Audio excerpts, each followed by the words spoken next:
Sejam bem-vindos todos à presença do Senhor para mais um dia de culto àquele que merece toda honra e glória por nós. Deus Pai, Deus Filho, Deus Espírito Santo. Em nome de Jesus é que nós oramos sempre, todos os dias, pela Igreja do Senhor, por você que está nos assistindo pela internet. Sempre estamos juntos, pregando a palavra, para nos mantermos firmes na fé, porque estão vindo dias turbulentos, de tribulações violentas e cruéis. Mas o Senhor nos dá um remédio para poder enfrentar esses dias difíceis, que é justamente buscar a Tua palavra todos os dias. Amém? Abra Tuas Bíblias no livro de Marcos, na página, no caso nossa, a versão que nós usamos aqui, Nova Almeida atualizada, então página 1437. Está lá no livro de Marcos, capítulo 5. Marcos, capítulo 5. Nos acompanhe com suas Bíblias. Verso de 1 a 16, diz assim o texto sagrado. Jesus e os discípulos chegaram à outra margem do mar, à terra dos Gerazenos. Ao desembarcar, logo um homem possuído de espírito imundo veio dos túmulos ao encontro de Jesus. Esse homem vivia nos túmulos e ninguém podia prendê-lo, nem mesmo com correntes, porque tendo sido muitas vezes preso com correntes e cadeias, as cadeias foram quebradas por ele, e as correntes foram despedaçadas, e ninguém conseguia dominá-lo. Andava sempre de noite e de dia, gritando por entre os túmulos e pelos montes, ferindo-se com pedras. Quando de longe viu Jesus, correu e prostrou-se diante dele, gritando em alta voz: "O que você quer comigo, Jesus, Filho do Deus Altíssimo? Por Deus, peço-lhe que não me atormente." Ele disse isto porque Jesus tinha dito a ele: "Espírito imundo, saia desse homem." Então Jesus lhe perguntou: "Qual é o seu nome?" Ele respondeu: "Legião é o meu nome, porque somos muitos." E pediu-lhe com insistência que não os mandasse para fora do país. Ora, uma grande manada de porcos estava pastando ali pelo monte, e os espíritos imundos pediram a Jesus: "Mande-nos para os porcos, para que entremos neles." Jesus o permitiu. Então, saindo os espíritos imundos, entraram nos porcos, e a manada, que era cerca de 2.000, precipitou-se despenhadeiro abaixo, para dentro do mar, onde se afogaram. Os que tratavam dos porcos fugiram e foram anunciá-lo na cidade e pelos campos. Então o povo saiu para ver o que tinha acontecido. Aproximando-se de Jesus, viram o endemoniado, porque antes estava dominado pela legião, assentado, vestido e em perfeito juízo, e temeram. Queridos irmãos, nessa passagem maravilhosa das Escrituras Sagradas, nós vamos entender o perfeito poder libertador de Jesus. Esse homem estava endemoniado há muito tempo. Lá em Mateus, ele cita 2 endemoniados, Marcos apenas cita 1, mas se havia 2 é porque também havia 1. Então, ele vivia nos sepulcros, ou seja, nos cemitérios, todos os dias. Quando o demônio levava ele para lá, ele andava de dia e de noite pelos montes, gritando e falando, perdido, e se cortava com pedras para vencer aquele tormento terrível que vivia esse homem. Na verdade, os 2 homens endemoniados. Mas observe que Jesus saiu de um lado para o outro lado. Apenas a distância percorrida era longa de barco. Ele atravessa o mar para ir para a cidade dos Gadarenos, para cumprir a sua missão, porque Cristo não via dificuldades para cumprir a sua missão. O propósito do ministério de Jesus foi cumprido por ele, de acordo com a vontade de Deus. Então ele seguiu para o outro lado da terra, para cumprir especificamente a missão de livrar este homem que havia muitos anos endemoniado por uma legião de espíritos imundos. Observe, quando Cristo chega no ambiente, a imundície tem que ser afastada. O imundo não permite se ficar na frente de Cristo. Ou ele sai, ou ele vai para Cristo. Só tem essas duas opções. Então Jesus atravessou o mar e lá ele encontrou este homem. E ele veio em direção a ele perguntando: Jesus, Filho de Deus, que quer comigo, que parte eu tenho com você? Não me tire do país, não me jogue para outro ambiente, porque ali ele estava se sentindo bem, mas ele sabia que Cristo agiria e livraria aquele homem da influência de Satanás. Quando nós estamos no mundo soltos, sem ter zelo pelas coisas de Deus e ter conhecido a palavra de Deus, e assim não buscamos o caminho do Senhor, nós nos encontramos com esse homem endemoniado, cercado de espíritos imundos, achando que a nossa vida está boa e perfeita, mas não está, até o dia que nós verdadeiramente nos entregarmos ao Senhor, para que Ele possa agir e afastar de nossas vidas toda e qualquer influência do mal, toda e qualquer influência maligna, toda e qualquer pedra de tropeço que há no nosso caminho, ou que esteja atrapalhando a caminhada com o Senhor, Ele vem e vai retirar. Mas para isso precisamos buscar a Deus, como nós estamos nesse canto de Isaías 65, do capítulo 8 a 16. O Senhor prepara campos verdejantes, águas limpas, vivas e frescas, cristalinas, alimentos à vontade, terra fértil, mas somente para aqueles que o buscarem. As pessoas que não buscam Cristo pensam que vivem bem, pode até estar vivendo bem materialmente, mas não está bem espiritualmente.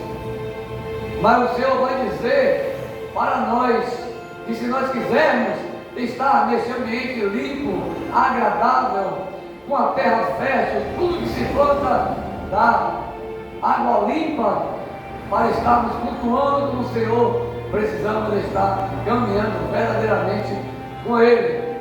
E isso só vai ocorrer após a nossa união, a nossa convicção em firmarmos a nossa aliança com Jesus, quando nós fomos batizados no Espírito Santo. Não há outro caminho.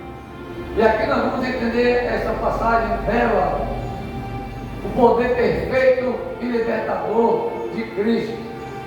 Nós já vimos, estudamos o cego Bartimeu, estava cego de nascença.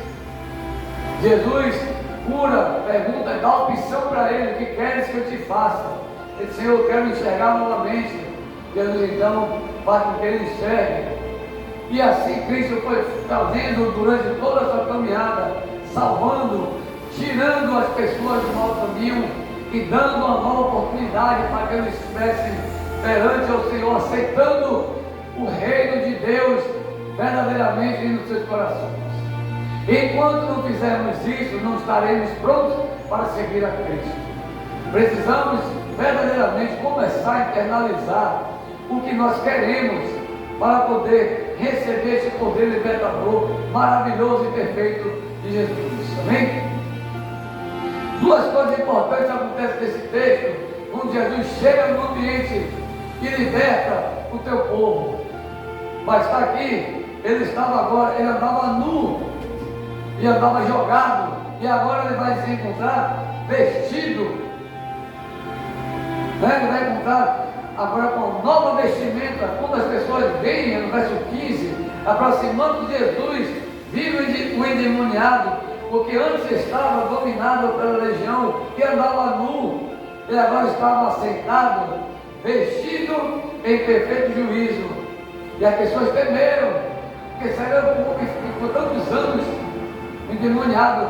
Ele era tão poderoso, esses espíritos imundos, que ele botava correntes e cadeias, e ele não ficava, ele partia tudo, quebrava e se libertava. Uma força tremenda, uma legião de aproximadamente 15 mil homens. Imagine, entre 15 mil a 20 mil homens, uma legião romana, e o espírito imundo dizendo: nós somos legião. Quantos espíritos estavam dominando esses dois jovens endemoniados? 15 a 20 mil, ou até mais. Imagine o tempo que esses cidadãos ficaram ali, perdidos, caminhando no meio do povo, andando jogados pelo chão, sem querer, sem poder encontrar o caminho, porque não tinha domínio do seu juízo. Ele não se achava em perfeitas condições psicológicas para ter discernimento e tomar rumo nas suas vidas. Como nós, nos dias atuais, onde estamos afastados de Cristo, achamos que estamos no caminho certo do Senhor, mas não estamos. Psicologicamente estamos afastados, não temos condições de resolver nossos problemas, só quando nos entregamos a Deus. Bem, a não ser esses indivíduos que andam fazendo coisas erradas e mostrando, seus bens materiais, ganhos com seu trabalho ilícito, ou até lícito, mas a maioria são trabalhos ilícitos. Eles ficam aí postando nas redes sociais, uma soberba, mostrando coisas maravilhosas, mas o coração não está em Cristo. E quando cai de vez, fica até pior do que esse demoniado, não consegue mais caminhar. Ele recebe então uma nova vestimenta, como está aí no capítulo 5, no verso 15. Viram agora que ele estava sentado. E de acordo lá com Lucas, no capítulo 8, verso 27, logo que Jesus desembarcou, veio da cidade ao seu encontro um homem possuído de demônios, que havia muito, não se vestia.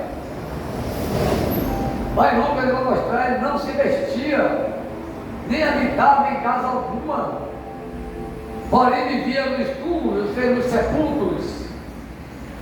Mas quando ele foi liberto por Cristo, quando Jesus chega e nos liberta em tudo isso, ele agora nos dá uma nova vestimenta, ele nos dá uma roupa nova e limpa, porque Cristo é maravilhoso e a tua presença é gloriosa.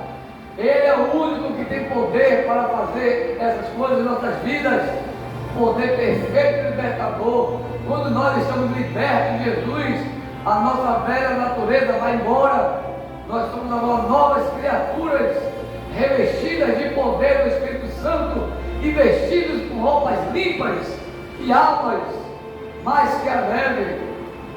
Então ele vai dizer, como nós vimos aqui em Marcos, no capítulo 5:15, os salvos por Jesus recebem nova vestimenta, que agora o povo, quando voltou e viu, ele estava vestido, não andava mais nu, as suas feridas já estavam curadas, os indivíduos estavam totalmente transformados, conversando com Cristo, e eles temeram, se admiraram. Ora, um homem que andava apedrejando violentamente as pessoas tinha medo, agora está sentado, brando, ouvindo aquele homem. Que é este homem? E a pessoa vai saber depois que é Jesus. Quando Cristo chega no ambiente assim, meu irmão, quando ele chega no ambiente, em nossas casas, nossas vidas, nossa família, tudo se transforma. Não adianta, e mesmo que a gente ainda fique relutando e não querendo, tentando nos afastar, se Deus quiser pegar, Ele pega, e Ele pega desta forma, justamente para mostrar o teu poder sobre aquele indivíduo mais iníquo. Ele faz com que o indivíduo dobre os joelhos e cate os chãos em oração, e transforma aquele cidadão, aquela pessoa, em uma nova criatura. E ninguém crê, as pessoas temem. Como de repente essa pessoa usava droga, era adúltero, era perdido, de repente só falava coisas ruins, e agora de repente a pessoa senta todo limpo e cheiroso, com uma conversa agradável, falando de Jesus. É assim que Ele transforma os nossos corações. De acordo com Isaías 61:10, a palavra vai dizer: tenho grande alegria no Senhor, a minha alma se alegra no meu Deus. E por que Isaías vai dizer isso? Porque me cobriu de vestes de salvação e me envolveu com um manto de justiça, como noivo que se adorna de turbante, como noiva que se enfeita com as suas joias. Quando o Senhor chega em nossas vidas, nós aceitamos Ele em nossas vidas. Ele nos transforma, nos coloca coberto de pérolas de ouro espiritual, a ponto das pessoas duvidarem daquele verdadeiro caminho que a pessoa agora está tendo na presença do Senhor.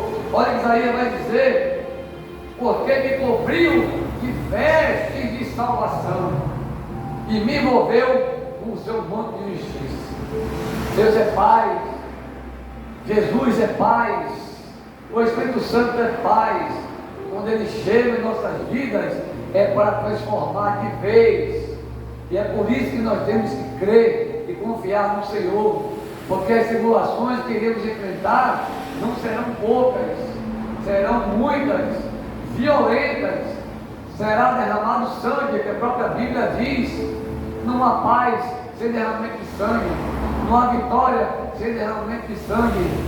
Vai ser derramado sangue, não tem para onde correr. Isso é bíblico, apesar das pessoas não crerem. Mas o poder perfeito, libertador de Jesus vai vir sobre aqueles que o buscarem de todo o coração. De lá Jeremias 29:13. Diz o Senhor. Bem, até porque Paulo vai afirmar isso lá também em Colossenses. Paulo vai afirmar para a igreja de Colossos e para nós atualmente, lá em Colossenses capítulo 3, nos versos 9 e 10. Não mintam. Olha o que ele fala: não mintam, é que as pessoas mais fazem. Não mintam uns aos outros, uma vez que vocês se despiram da velha natureza com as suas práticas e se revestiram de nova natureza, que se renova para o pleno conhecimento, segundo a imagem daquele que a criou. Queridos, nós temos que nos libertar da velha natureza. Antes éramos ruins e ímpios, agora somos novos e felizes na presença de Deus. Isso vai fazer com que nós tenhamos conhecimento renovado em Cristo, porque nós somos a imagem e semelhança daquele que nos criou. Então, por que estamos fazendo errado, perdendo tempo nas nossas vidas, buscando coisas que não servem para agradar a Deus, mas estamos buscando as coisas do mundo sem buscar as coisas de Cristo? E Jesus é o único que pode nos colocar em bênçãos, que vai nos colocar na situação privilegiada diante das tribulações que estão por vir. Precisamos crer, nos entregar a Jesus rapidamente, porque é isso que vai acontecer com o seu povo. Todos irão ser afetados, inclusive crentes, mas os verdadeiros e fiéis estarão livres de tudo isso, ainda que venha a morte. E nós sabemos que aqueles que morrem sem Cristo morrem, mas quem morre com Cristo vive. Essa plena certeza que nós temos que ter nos nossos corações, porque é promessa do Senhor para aqueles que estiverem no caminho com Ele. Ele não nos abandonará, jamais.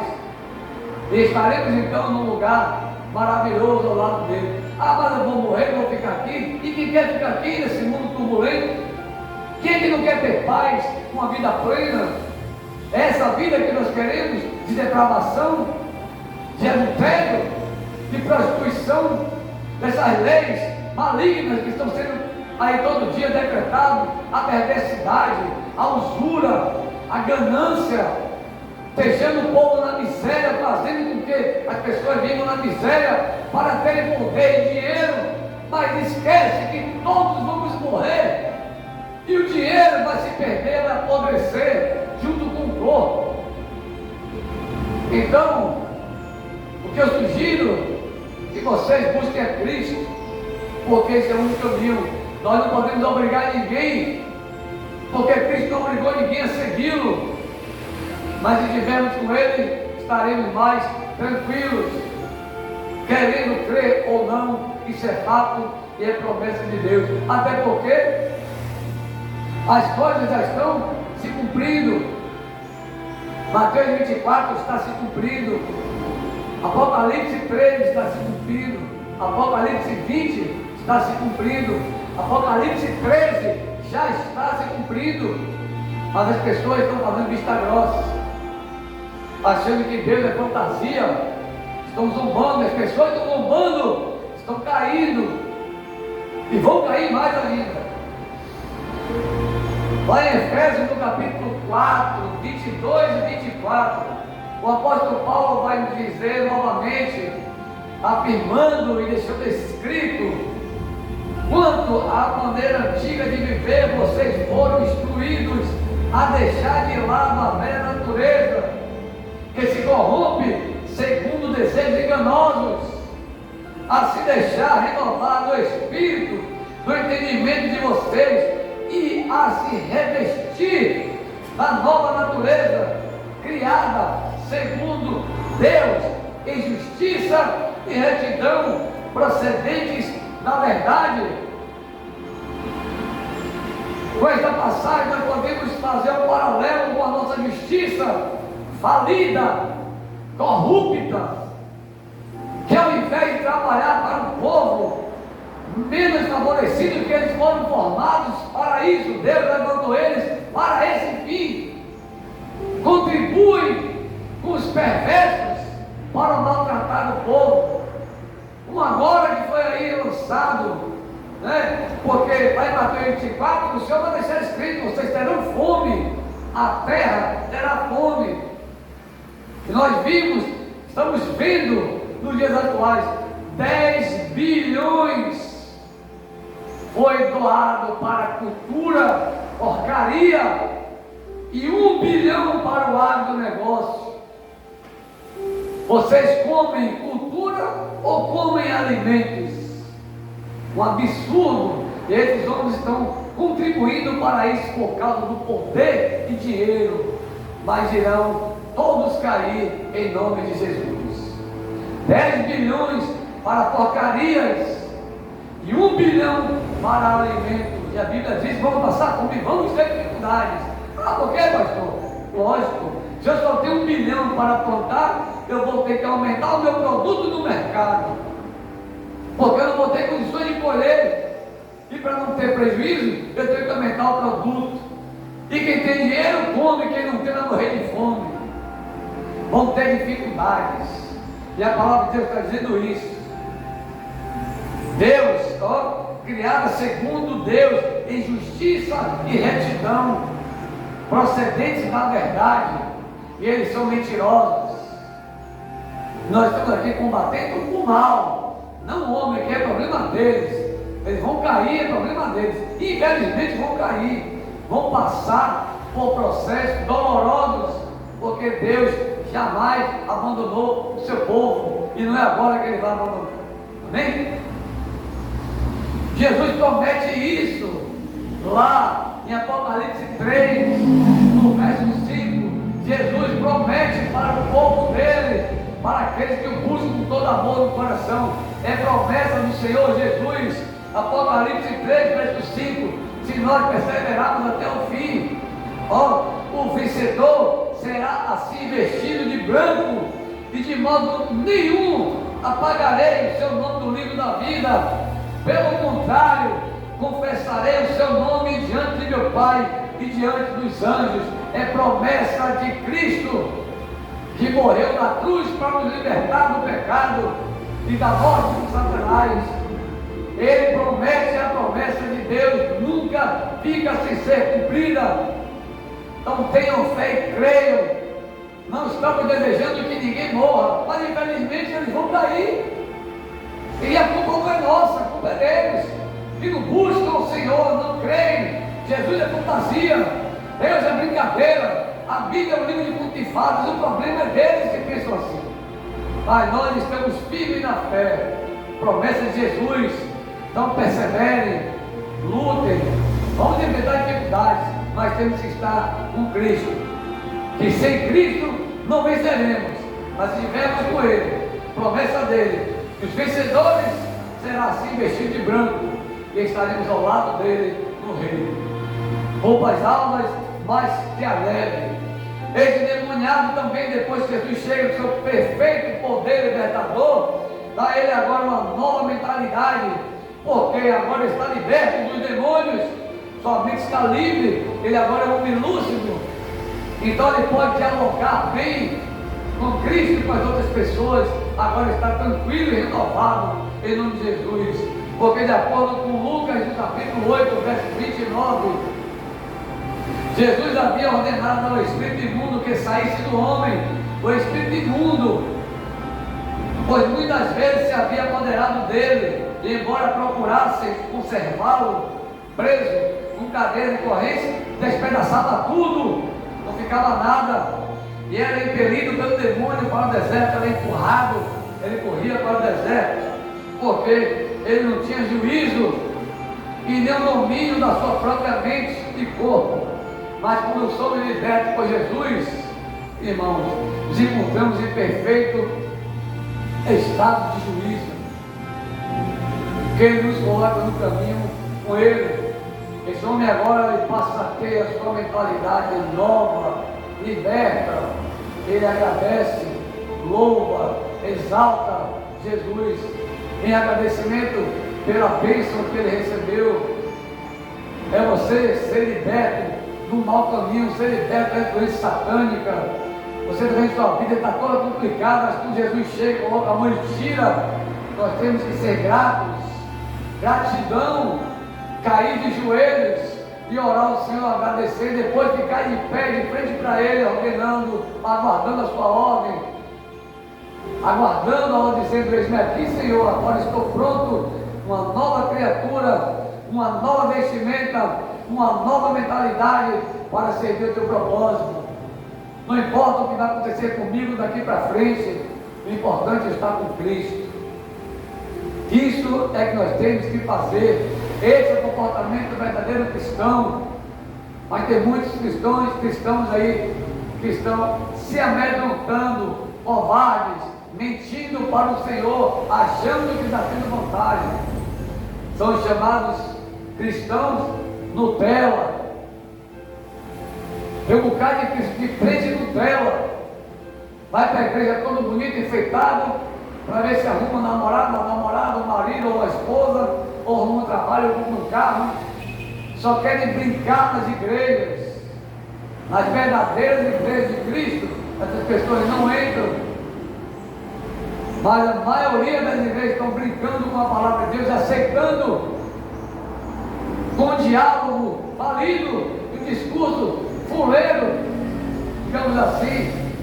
Porque são jovens, a mentalidade é outra. A igreja de Cristo, a igreja séria, não tem espaço para brincadeira nem gracejo. A palavra de Deus não fala em momento nenhum de graça e nem de brincadeiras. Jesus sorria porque ele era alegre, mas não era brincalhão e nem espalhafatoso. Tudo que ele fazia era dentro da seriedade e da responsabilidade. E é assim que os pastores devem conduzir o seu rebanho. Vamos brincar na hora certa, vamos gracejar na hora certa, mas não dentro das igrejas do Senhor. E quando fizerem isso, fazerem com respeito, com responsabilidade, não na zombaria, como eu vejo muitos fazendo por aí, brincando, zombando com a palavra de Deus, pastores dando risada, incentivando essas pessoas. E a palavra não diz isso. Quando este homem era impelido pelo demônio, ele estava perdido, sem domínio próprio. Jesus chega no ambiente e tira tudo isso para nossas vidas. E precisamos dar esse retorno para Deus. Amém?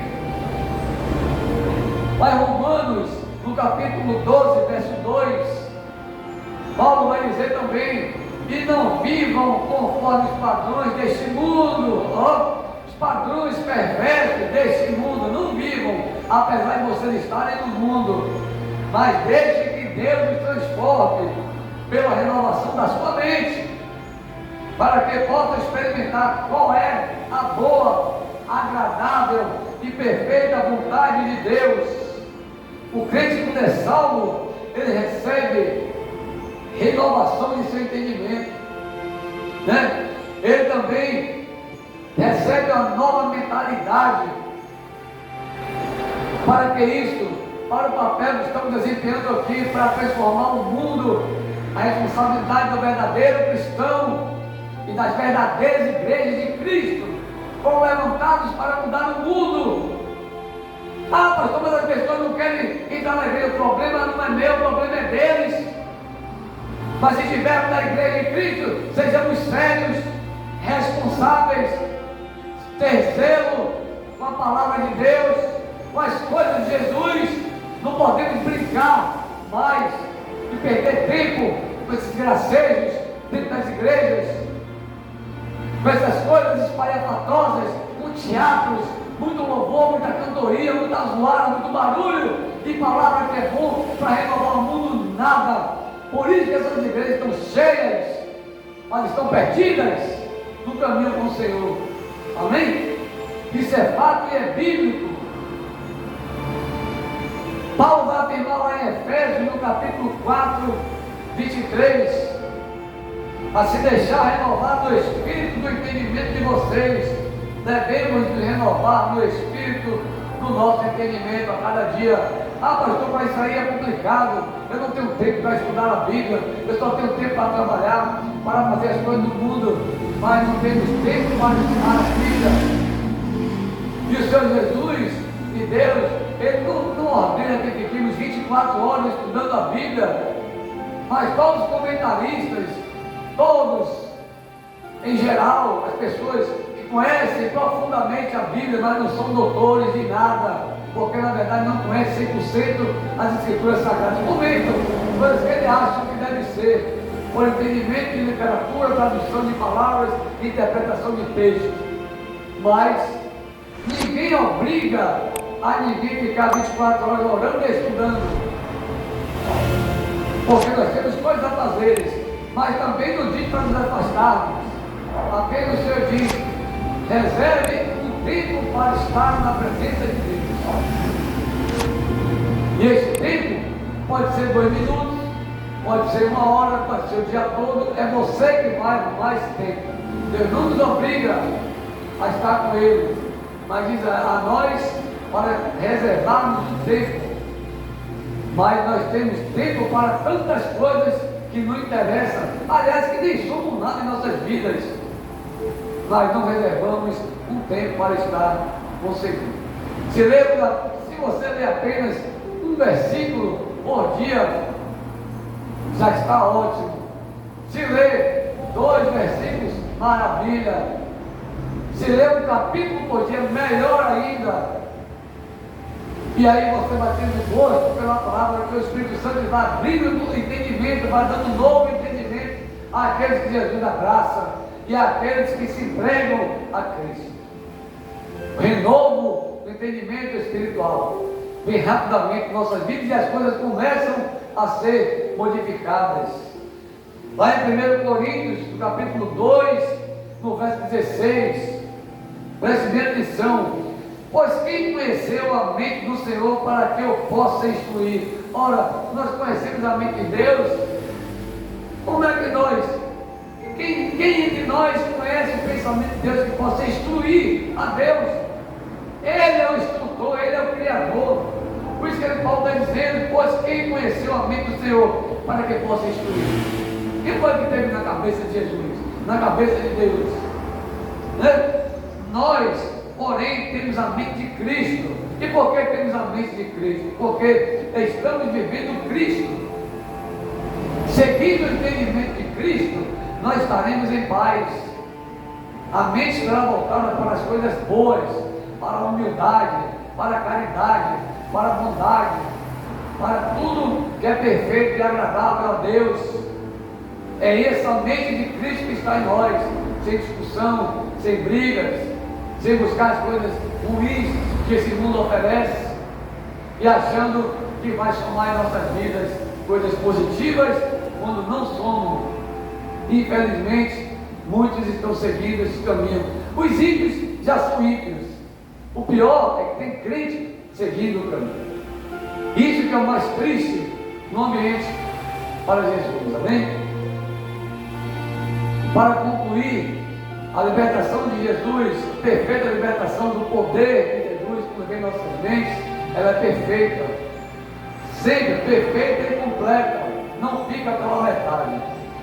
Lá em João, Jesus disse, em João capítulo 8, dos versos 34 a 36, Jesus respondeu: em verdade, eu lhes digo, que todo que comete pecado é escravo do pecado. O escravo não fica na casa, o filho sim fica para sempre. Se pois o filho os libertar, vocês serão verdadeiramente livres. Se Jesus nos libertar e nós aceitarmos de coração, de livre e espontânea vontade, verdadeiramente estaremos livres. É a palavra do Senhor. O reconhecimento do pecado é o começo da salvação.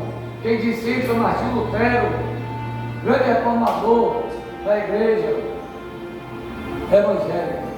Bem, nós estamos conscientes de nossa própria debilidade, nós sabemos que somos débeis e desejamos desfrutar a proteção de Deus, aquele que pode manter-nos invencíveis diante de todos os assaltos de Satanás. João Calvino, outro grande reformador.